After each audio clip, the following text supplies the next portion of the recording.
Light music, let's go. What about trends that people, a lot of, in YouTube again, that people saying, Mark Zuckerberg drop, Bill Gates drop, right? This narrative, like you don't need any more education, blah, blah, blah, blah. What is your opinion? People still need to go to school? I think if I was like Steve Jobs, okay, but how many Steve Jobs we have in 8 billion people world? Exactly. Guilherme live in New York. We travel every second weekend from New York to Chicago.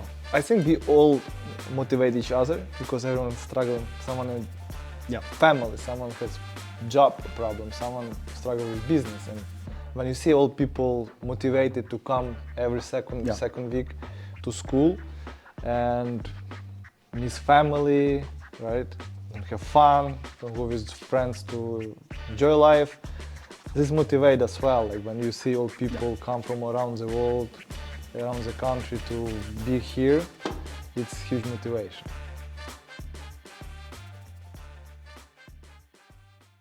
Today I'm so happy to have Guilherme in my vlog. It's actually our second time interview. First was problem with microphone, but we both entrepreneurs and we know not everything going smooth. Usually have different kind of challenges in your life. Guilherme, please introduce yourself. Tell us a little bit about yourself. Oh, sure. Roman, I told you before, man, I really appreciate what you're doing, your history. We are in the same team, and definitely what you're doing here, sharing all the stories, like,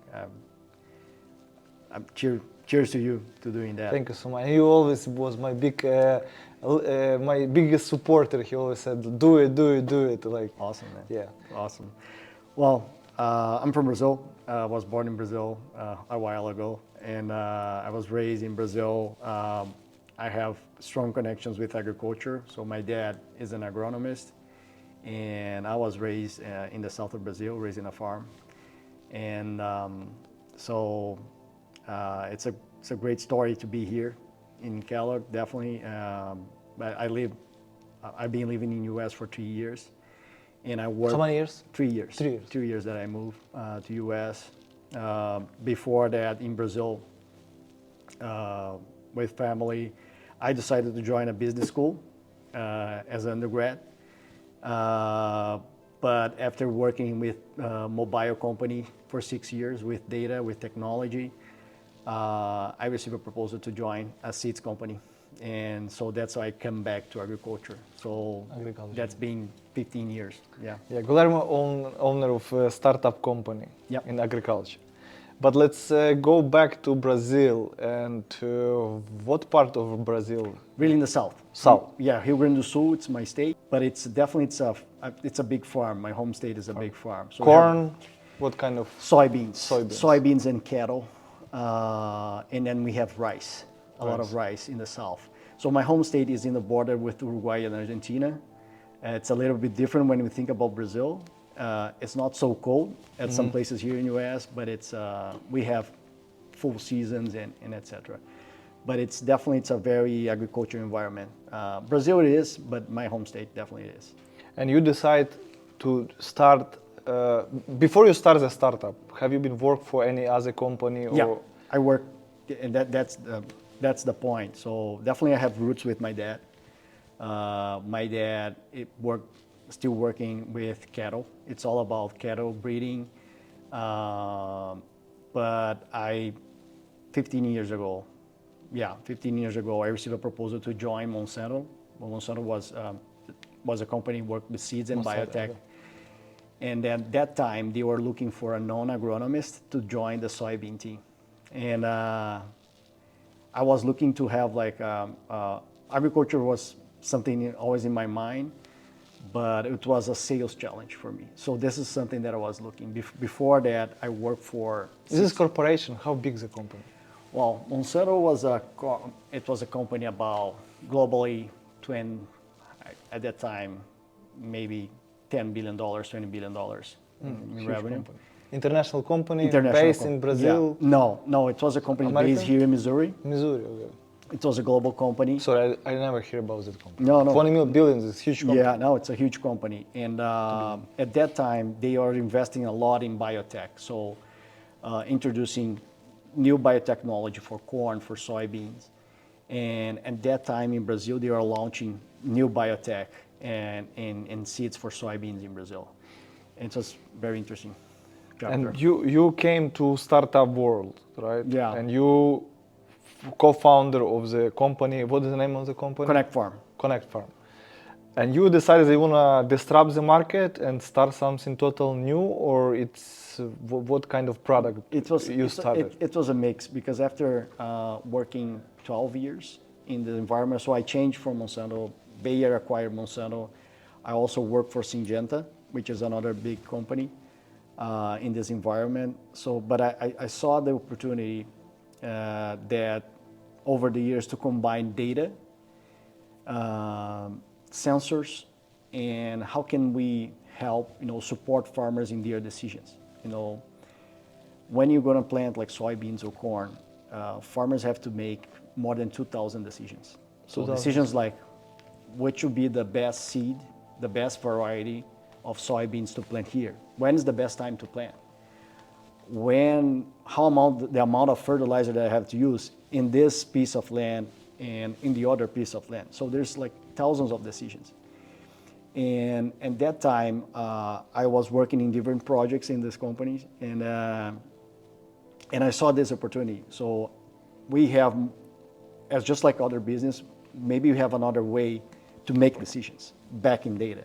So with another 5 co-founders, Five. yeah. So we get together. Each one has a specialty in agriculture, and then we discuss a lot to build a software business that can help farmers on that.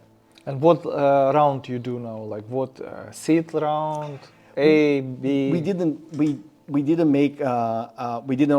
We still owns the 100% of the company. You didn't. We didn't. We had an opportunity for 2 times to raise money. Yeah, to raise money, but we opt to keep with the founders and invest by ourselves. So we raise capital in a different ways. Okay. Let's talk about. Can you give us more idea how this works? Yeah. For example, I'm your customer. Okay, that's a good question. You own startup in farm industry, right? Yep. I can say Yes, agriculture. Agriculture. Yeah. Agriculture. You have startup, and I decided I wanna get better results. Yeah. I come to you, Okay. and you try to sell to me your product. Okay. What benefits I will get, added value, and how this work, all this process? That's a great question. So we generate value for you, for farmers, providing a better return in their investment when they are buying inputs. So in order to plant corn or soybeans or rice or wheat, you're going to have to buy your seeds, choose your seeds, which seeds are going to be better, fertilizer, inputs in general. So what we do is that to start doing business with us, you share where's the fields that you are going to have our service, and then we use satellite imagery, and then we use images to understand your fields first, and then if you have already data from your soil, we get this data. If you don't have it, we can sample for you, and then we ship to the lab and analyze the data, and then we start to cross data from soil, cross data from satellite imagery, cross data from that specific region. And then with that, I will, in 3 days, I will provide you the full plan, your plan of purchase, what will be the best seeds, what will be your best choices to plant each field of your farm. That's what you do. And you said, what is a successful company? What chance to be successful if I use your product? Yeah. So far after 5 years, 90% of the farmers that follow our recommendations, so follow our plan, they have 25% better result in return on investment. So they increase their revenues in farm. So. Okay, and your biggest market for now, Brazil? Brazil, and then biggest market, it's almost our customers are in Brazil. A lot of them plant soybeans, but we do have business with corn farmers and also cotton and rice and wheat in Brazil. And cotton, one of the biggest in Brazil. Brazil is the biggest producer of cotton, right? Yeah, yeah. It's in one of the biggest producers, and it's an interesting thing. Brazil, it's a very competitive country producing cotton. We produce around 8 million, let's say 8 million acres of cotton, and it's concentrated in 100 farms. And they are huge agricultural groups. So the demand of the decisions and data that they have, it's a lot. So it's a very interesting business. And how you build your customer? Depend of the size of the firm, or it depends of the product which they want to grow, or it really depends. On what? Really depends of the crop. So we have different sizes of farm customers. So we have some customers that they have like more than 100,000 acres, and we have smallholders. But what connects them, definitely it's the crops, because all the data that we work came from a database and years of work and research to have that. So definitely soybeans, which was our first product. And that's why we have most of our customers are in soybeans. But over the years, we developed for corn, we developed for rice, and wheat, and cotton too. Got it. And next big market for you, it will be US, when you want to launch your product. Yeah. Do you have any connection already? You start to do process, or is this B2B business? Do you do any promotion, marketing, or it's... Yeah, we do in Brazil. Here so our plan in Brazil, I've been living here for 3 years. We have a plan to launch in 2 years a commercial product here. So what we are getting data, we are doing research with different universities, some farmers association. We will be connecting what we are doing in Brazil and here in US. So we are start to connect data, to have data from results from the past, from the farmers, to understand how our software is going to work here. Got it. And because it's the same crop, but it's a different region. We also expand to different countries in South America. And now definitely the plan is not only to expand there, but expand here too. And from your perspective, like you did this startup, what do you recommend young entrepreneurs who try to be in the startup world and raise money from venture funds? You'll recommend them try to do by themselves and take loan, and still go to direction of venture? I will say my perspective, Roman. And I think definitely there's a lot of people that they are very successful raising capital, having different investors. I truly believe they are doing the right way too. I didn't opt so far for this way because we are so confident in our solution, and then we break even so fast that I was so confident, okay, as much as I can keep my property, my ownership in the company, my control specific in the company, I can drive, not only can drive the decisions, but also I can have, I can choose the best partnership that I want. So I'm definitely open to investors, but this is the path that we chose. And I think we are doing good, but definitely you're open to have investors, but strategic partners and investors that not only we can share our dreams, for the next step of the company, and also to make this bet in the company. Like you need smart money. It's like smart money, and you ask I think entrepreneurship, it's all about resilience. Definitely, it's all about resilience. It's not easy at all. It's still not easy. I'm sharing here like great stories, and I'm very proud of my story.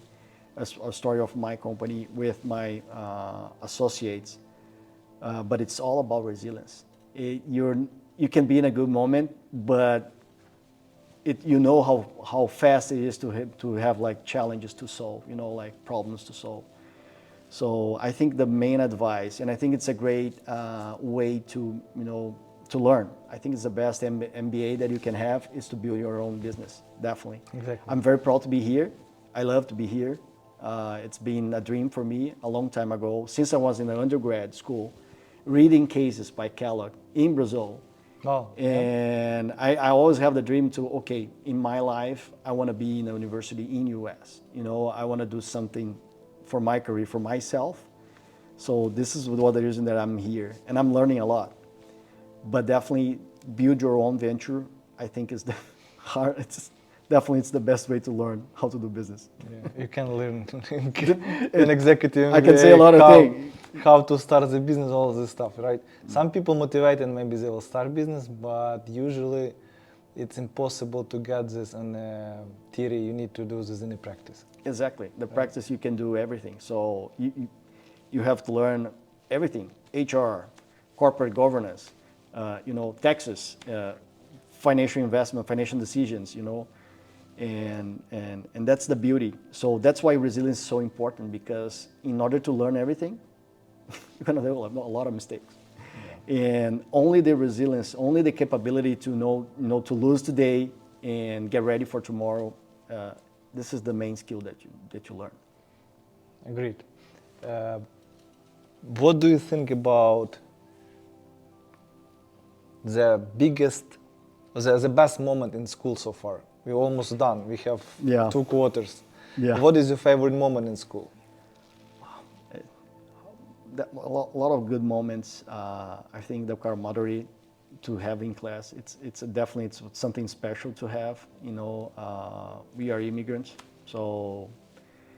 and this is something that definitely you bond here in a different way. So you connect with people with different industries, different stories, different countries too. And this is something that I will not forget. And I truly believe that it's for the rest of the life. This is definitely one of the biggest thing that we have here. Going to the content itself for the classes, GCR, Global Corporate Restructuring, it was an elective that it was very impactful for me in a definitely good way. I think it was the Professor Jose Liberty. Professor Jose, maybe he will have a look. Yeah. Who knows? Jose. I hear a lot about this professor. Professor Alexander Chernov, now Jose. Yeah, Chernov is great too. I love his class too. So Professor Yuzi,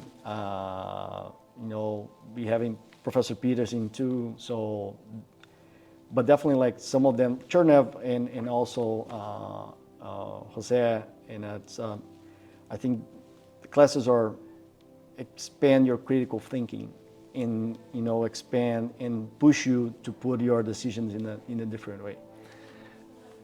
School is great. You have business, you have school, you have family. How do you balance all this stuff? Yeah. It's so hard. I think this is one of the biggest challenge to balance everything. Not only moving to a new country. I have 2 kids, and Guilherme lives in New York. He travels every second weekend from New York to Chicago. 3 hours flight? 2-hour flight. 2 hours. 2-hour flight. And it's the biggest challenge. I think time is it's the biggest challenge. But definitely, I think when you are so overwhelmed in order to do a lot of things with time, when I have time with my kids or company or here, you learn to put 200% of your energy in what you are doing. Yeah. So definitely I will miss this time, that we are living here, but this is something that I really learn. So when you have, I have 1 hour, 2 hours with my kids, I'm gonna put 100% that I have with them. And this is a very quality time. And not only for them, but here, when I'm here, I try to put 100% that I have. And definitely you can't forget, I didn't forget. Yeah, I think we all motivate each other because everyone's struggling. Someone has family, someone has job problems, someone struggles with business. And when you see all people motivated to come every second week to school and miss family, right? Don't have fun, don't go with friends to enjoy life. This motivates as well. When you see all people come from around the world, around the country to be here, it's huge motivation. It's a great motivation. I'm so fortunate to be here, have you classmate. Thank and you. all the guys here, because everyone has such a great story to Something share. to add always to conversation. Exactly. So I remember like you would bring a book for Professor Kotler or the marketing class. Yeah. And you said I remember his book. Same with me. I remember his book in Ukraine. Like his was like marketing godfather, right? definitely. And now I'm in his school where actually I didn't know he's from Kellogg. When I was accepted in Kellogg, I figured out he's from our school. And Exactly. after Professor Alex Chernov talk about him and oh wow, right? That's the thing. Like back in Brazil, like I was doing like undergrad, reading cases from Kellogg and reading Philip Kotler's book, and you came here, and then right in front of the building you have his name, you know, like, and Professor Chernev wrote a book with him, and so it's a lot of knowledge, and it's a great opportunity to be in the same, you know, like an opportunity to learn with them. What about trends? That people, a lot of, you know, like, you know, in YouTube again, the people saying like, Mark Zuckerberg drop, Bill Gates drop, right? This narrative like you don't need any more education, blah blah blah blah. What is your opinion? People still need to go to school? I think if I was like Steve Jobs, okay, but how many Steve Jobs we have Exactly. in 8 billion people world? Exactly. You know, like this is the way that I think. I think even better if, I don't know what is your opinion, I'm happy that I start business and now I'm in school. That's it. I Because think when you're in school, start business, it will be more overwhelming because you get so much information and PV, these all numbers, it will be profitable, not profitable. When you count all these numbers, it will be difficult to make decision to start as a business. I definitely evaluate career and study, and I get this definitely from my dad, and also from my wife. I think she's a great example for me. Like Fernanda has like a great academic career, and it's super, you know, it's a great value that she brings for my family, and definitely my dad in the same way. They are more academical, you know, their choices.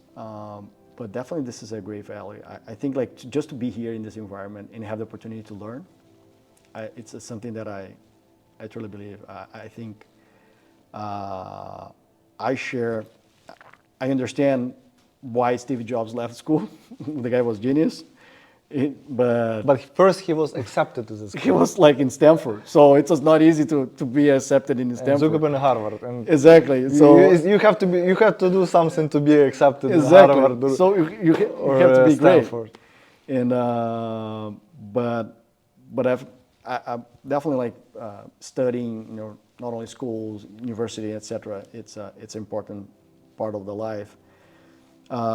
And about the experience to study and doing business and then go back to school, I think it's very interesting. Yeah. I think what we bring, not only us, but other classmates here, sharing, also being entrepreneurs, sharing their knowledge, and it's a great mix because we have like entrepreneurs here in class. We have a lot of folks here that they work in big companies in the house. They have all the experience like in corporate. I think it's a good mixture of experience for what we have in here as doing MBA. Totally agreed. What about how you spend time when you want to distress your, do meditation for your brain? What is your usually favorite hobbies to do? I love sports. Most of the time running. Sometimes we run together in the morning. And I think it's great. And I love morning rituals. I'm definitely a morning person.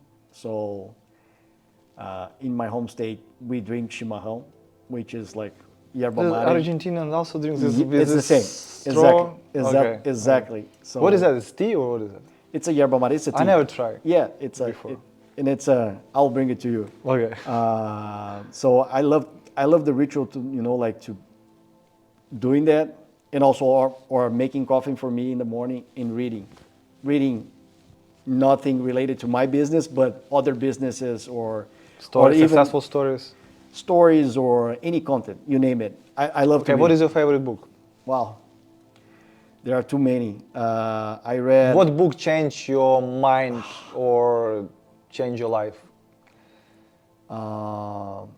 There's one book that it was so interesting that I received from Fernanda, and it's the last lecture.